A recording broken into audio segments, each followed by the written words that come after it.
Tell Pat to drop 40 with a left hand. And then Welcome to the court of basketball judgment, where hot takes are on trial and legacies hang in the balance. Today's case? Pat Beverly versus Larry Legend. The charge? Disrespect of the highest order. Pat Bev, a man known for his grit, defense, and trash talk, just said Kevin Durant would have averaged 50 if he played in Larry Bird's era. Yeah, you heard that right. 50. In Bird's world of elbows, blood, and no-flop rules. Instantly, NBA Twitter became a courtroom of chaos. Old-school purists bringing evidence in the form of grainy 80s highlights, while new-school fans shouted back with efficiency charts and three-point metrics. But this isn't just a debate about eras, it's about mentality. What separates the true legends from the loud microphones? Stick around, because by the end of this breakdown, you'll see why Larry Bird didn't just respond. He obliterated Pat Bev's argument without breaking a sweat. And if Kevin Durant was playing when Larry Bird was playing, he would average 50.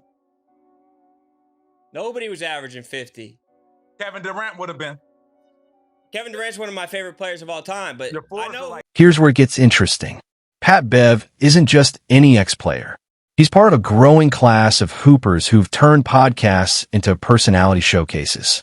The man made a career out of poking giants, first on the court, now online. But there's a fine line between confidence and delusion. When you're calling Chris Paul a cone or ranking players based on who's the whitest, you're not offering analysis. You're selling spectacle. Pat Bev doesn't seek truth. He seeks traction. And that's why his takes hit harder on the algorithm than on the scoreboard. His entire media brand runs on chaos. And this time, he went after the wrong legend. Yeah, Jared Allen. Why? Just because he likes anime? I mean, okay. Just because he has sweet sideburns? You asked, you didn't make... No, I didn't ask. Guard. He literally can't guard. Chris Paul can't guard anybody? No, he can't. Everyone knows that. What we call him? Cone. You know what you do with cones? You make a move. What does the cone do? Stay still. Exactly. He's a cone. And this is where the courtroom flips. Because when you bring Larry Bird's name into the mix, you're stepping into sacred territory. Bird wasn't built for Twitter debates. He was built for war. The man's highlight reel reads like a myth, calling teammates soft on national TV, then backing it up with finals MVP-level performances. Coming from French Lick, Indiana, Bird didn't inherit hype. He manufactured it. Every rebound, every clutch shot, every smirk was an education in basketball dominance. And the craziest part? He made you believe he knew the ending before the game began. Didn't Bird shoot left-handed for an entire game against Portland? Scoring 47 points. You're especially using your left hand. Oh. This, right here, is basketball folklore at its finest. Larry Bird using only his left hand to drop 47 points wasn't arrogance. It was art. Imagine walking into a live NBA game and deciding, I'll go easy on them. I'll only use my offhand tonight. And then still walking out with a triple-double. It's not just skill. It's dominance laced with audacity.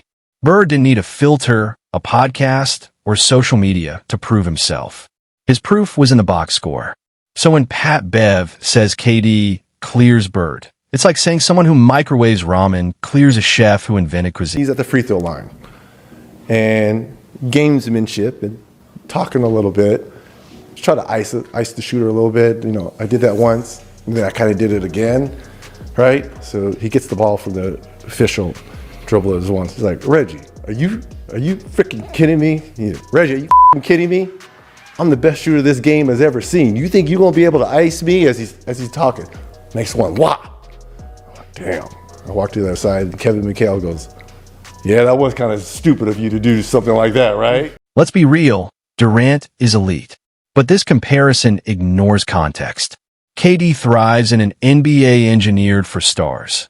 Open lanes, less contact, hand-checking band. Bird's era was a street fight disguised as basketball.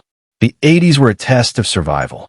No load management, no recovery tech, no social media sympathy. You didn't just need a jump shot. You needed a spine of steel. Bird turned chaos into choreography. KD's brilliance exists in a system designed to protect it. Bird's brilliance existed in spite of his system. That's the difference between greatness and legend. He just shook his head at me. He said, man, it's going to be a fucked up night for you. So what did he put up? I think he gave me, I think he gave me 46 and 3. This part always blows people away. The mind games.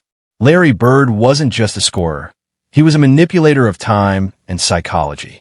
Reggie Miller, Sean Kemp, Magic Johnson all confirmed that Bird didn't just play against you. He played inside your head. He called his shots midair, taunted your bench, predicted your next move, and then punished you for it. Pat Bev talks for attention. Bird talked for control. That's the ultimate contrast. One speaks to trend, the other speaks to truth. When Magic Johnson, one of the game's greatest ever, says Bird could outthink you while humiliating you, that's not legend. That's legacy. That boy, he can play, man. He turned it out. Here's the real reason this debate keeps catching fire. Nostalgia versus technology. The modern NBA is faster, cleaner, and optimized. But the 80s NBA, that was survival basketball. You got hit, shoved, clawed, and no whistle was coming. Bird was operating in chaos, building dynasties with grit, not data. Today, players have cryotherapy, personal chefs, load management days, and advanced analytics. Back then, Bird had one thing, willpower, and it's exactly that mental and physical toughness that makes comparisons across eras almost meaningless. You can't upload that kind of pain tolerance or leadership to the cloud. There's a reason he talks for a living, because his game never did the talking. And that brings us to the verdict. Pat Beverly's hot take wasn't just wrong, it was reckless. Larry Bird didn't just dominate his opponents. He redefined what mental warfare in basketball looked like. KD might be one of the greatest offensive weapons of our time, but Bird was the blueprint. Every stat, every story, every player who FAC. Larry Bird didn't just play basketball.